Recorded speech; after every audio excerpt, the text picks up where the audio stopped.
이번엔 전략 플러스 시간입니다. 도움 말씀을 크래프트 테크놀로지스 오기석 에이펙 대표 나와 계십니다. 안녕하십니까? 네, 안녕하십니까?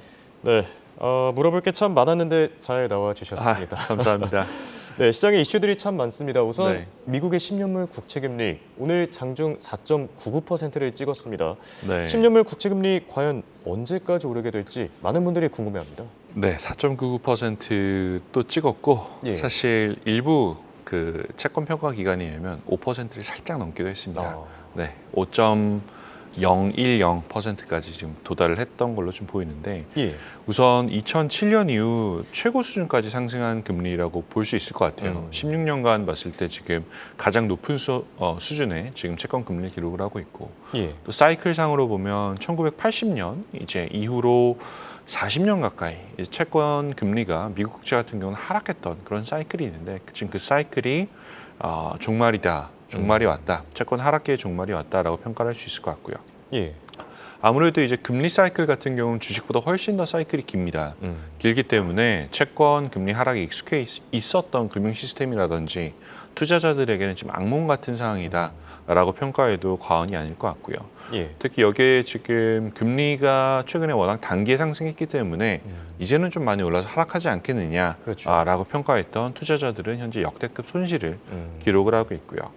그 뭐 TLT라는 대표적인 미국에 상장된 이제 ETF도 있고 또 한국에서는 사실 개인 투자자들이 많이 하시는 게 그 미국 장기 채권 금리의 3배 레버리지 상품인 TMF라는 상품 많이 하시거든요. 이 상품 같은 경우는 2020년 고점 대비로 보면 지금 90% 하락을 기록을 하고 있어요. 한 배짜리가 지금 50% 가까운 하락을 보고 있고요. 채권 가격 같은 경우는 이제 정말 약식으로만 설명을 드리면 금리 변화율의 역수에 그리고 듀레이션을 곱하면 되는데 듀레이션이라는 거는 만기까지의 기간이라고 생각하시면 될 것 같아요. 구체적으로는 좀 다르지만 근데 채권 금리가 올라가면 채권 가격이 하락하는 형태가 되는데 그 듀레이션 만기가 길면 길수록 사실 채권 금리 하락폭이 커집니다. 그래서 지금 장기 채권 가격을 결정하는 이제 금리를 결정하는 두 가지 요인은 첫 번째는 이제 예상 경제 성장률이 있고요. 두 번째는 기대 인플레이션율. 이 두 가지가 사실 있는데 지금 현재로서는 경제 성장률도 지금 단기적으로는 둔화의 시그널이 나오지 않고 있고 미국의 워낙 고용이나 소비 지표들이 지금 좋게 나오고 있거든요. 두 번째는 기대 인플레이션 같은 경우도 지금 중동발 이슈 때문에 단기적으로는 유가 상방 압력이 훨씬 더 강합니다. 그렇기 때문에 지금 채권 금리 지금 상승을 둘 다 지지를 하고 있고 말씀드렸던 것처럼 지금 중동발 이슈가 제가 개인적으로 판단했을 때는 채권 금리가 이렇게까지 올라가는 가장 큰 원인이 아닌가라는 생각이 듭니다. 예, 알겠습니다. 방금 말씀해 주신 대로 국채 금리만 신경 써도 머리가 아픈데 중동 지역의 지정학적 리스크까지 신경 써야 됩니다. 이 단기 해결 가능성은 있겠습니까? 사실 이제 하마스에서 이스라엘 그 테러가 한 3주 전, 2주 반, 3주 전에 있었던 거 기억하는데 그 당시에는 사실 사람들이 단기적으로 끝날 거다라는 생각을 많이 했던 것 같아요. 다만 현재는 전혀 그렇지 않은 것 같습니다. 전 개인적으로 사실 이제 그 테러가 일어나고 나서 오히려 2, 3일 동안은 주식시장이 상승했거든요. 채권 시장에도 영향이 없었었고 그 당시는 단기적으로 이게 해결될 문제다라는 게 지배적인 판단이었다면 지금 사실 이스라엘에 대한 지원 여부가 이스라엘 그리고 중동의 이슈뿐만 아니라 미국 내에서도 정치적인 이슈로 좀 번져가고 있어요. 어떤 의미냐면 최근에 뭐 뉴스가 나왔던 것들 보면 하버드라든지 콜롬비아라든지 미국의 유명한 대학교들에서 이제 초반엔 사실 그 대학교 뭐 총학생회라든지 학생들이 사실 이스라엘보다는 오히려 하마스를 더 지지를 했거든요. 이게 어떻게 보면 억압의 결과다라는 평가를 내렸었는데 지금 거기에 대해서 미국 내에 있는 유대인들이 엄청나게 반발을 하고 있고요. 그래서 결국은 이제 지금 이스라엘 입장에서 봤을 때는 이 건국 이후에 최대의 테러 사태 중에 하나고 하마스도 보면 그들 나름의 논리는 사실 있는 상태예요. 그러다 보니 워낙 평행선이 지금 이어지고 있고 확전이 어디까지 일어날 것인가에 대한 지금 불안이 있는데 초기에 사실 이란 같은 경우 보통 하마스의 배후에 이란이 있다고 얘기를 많이 하는데 이란의 경우는 자기들은 관계가 없다라고 손을 떼는 모습 보였지만 지금은 사실 그렇지 않거든요. 다시 조금 이제 관계가 복잡해지고 있고 또 최근에 있었던 팔레스타인 안에 가자지구 안에 있었던 병원에서 있었던 그 폭탄 그 폭파 사건 같은 경우는 지금 쌍방이 모두 상대방의 책임이다라고 지금 얘기를 하고 있는데 지금 이 부분 때문에 정상회담도 좀 연기가 되고 있는 상태여서 현재로서는 사실 극적인 합의가 나올 가능성은 낮다라는 생각이 듭니다. 그래서 뭐 이란 같은 경우도 다시 지금 스탠스를 바꿔서 미국을 포함해서 강력하게 대응하겠다 하고 있고 헤즈볼라 같은 경우는 지금 11월 다음 이제 18일 같은 걸 분노의 날로 삼겠다라는 식으로 이제 얘기를 하는 것도 지금 위험이 고조되고 있는 상태여서 이러한 불확실성이 유가의 상방 압력을 지금 만들어내고 있다라고밖에 평가가 안 되는 것 같습니다. 예.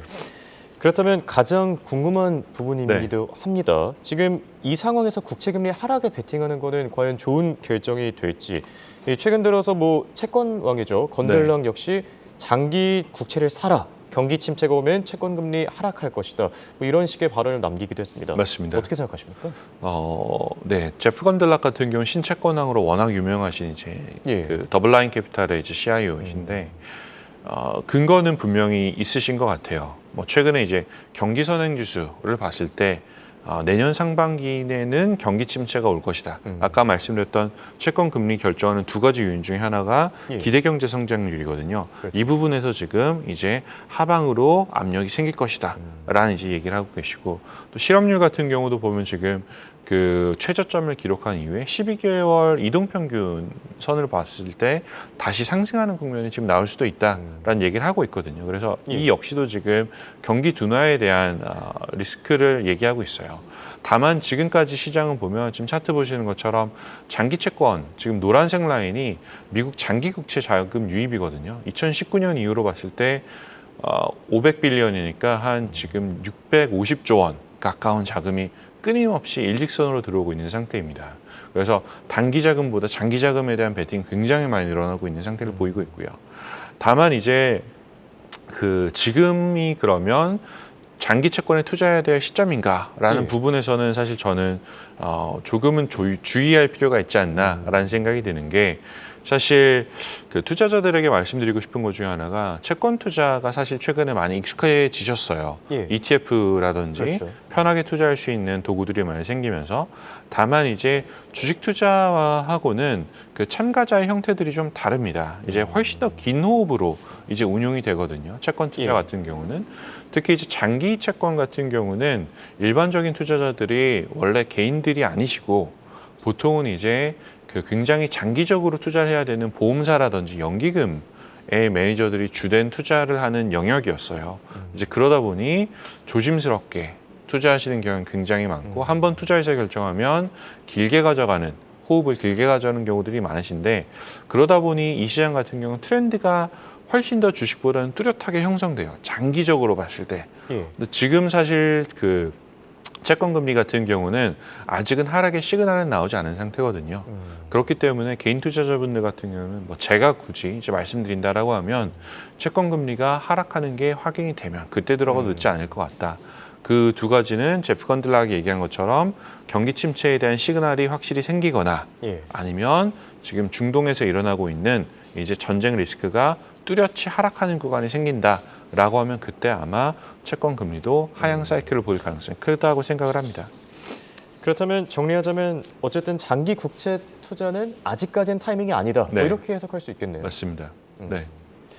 네, 그렇다면은 관련해서 뭐 어떤 포트폴리오들이 있는지 그리고 AI 모델은 또 어떻게 보는지 이 부분도 짚어주시죠. 네, 지금 사실 뭐 개인적인 의견도 그렇고 저희 모델 안에서 데이터를 기반으로 산출되는 모델 안에서 지금 나오는 포트폴리오를 보시면 그 장기 채권은 지금 네 번째 있는 VCLT 장기 미국 장기 회사채인데 이게 5.7%밖에 안 돼요. 그렇게 사실 보면은 거의 94% 가까운 포지션은 지금 장기 채권이 아니거든요. 특히 이제 팁스 같은 경우는 뭐 듀레이션이 한 5, 6년 정도 되고 하이힐드 채권 같은 경우는 듀레이션이 보통 3년 내외예요. 그래서 지금 굉장히 다 짧은 호흡으로 많이 가져가고 있다라는 게 저희 그 데이터를 기반으로 한 저희 이제 모델의 시그널이다라고 이제 볼 수 있을 것 같고요. 그 이유가 몇 가지가 있을 수 있을 것 같은데 예. 지금 장단기 금리 차가 거의 없는 상태입니다. 그래서 단기 금리에 투자를 하더라도 단기 채권에 투자를 하더라도 장기 채권에 투자하는 것과 유사한 수준의 일드, 그러니까 이자를 얻을 수 있는 상태예요. 예. 사실 그러다 보니 이자 측면에서는 단기 채권도 굉장히 이제 매력적이고 또 앞서서 잠깐 말씀드리긴 했지만 역사적으로 보더라도 장기 채권은 개인 투자자의 영역이 아니었습니다.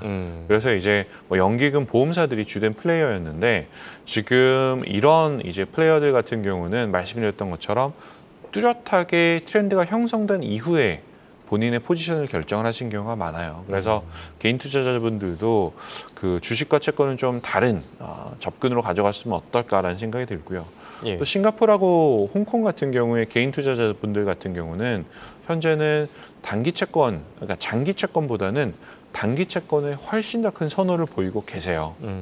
말씀드렸던 것처럼 단기 채권에 투자하더라도 지금 뭐 달러 예금 금리가 홍콩에서는 5% 후반까지 지금 상승한 상태거든요. 예. 그렇다라고 한다면 굳이 장기 채권에 투자하면서 이제 투자하시는 목적 자체가 채권 금리가 하락하면 나는 거기서 수익을 얻겠다라는 식으로 접근을 하시는 경우가 한국에서 많으신데 채권은 그 금리 방향성에 베팅하기보다는 지금 얻으실 수 있는 그 인컴 그 자체에 포커스를 하시는 게 더 좋을 것 같다는 말씀 드리고 싶습니다. 예, 알겠습니다. 지금까지 도움 말씀을 크래프트 테크놀로지스의 오기석 에이펙 대표였습니다. 감사합니다. 감사합니다.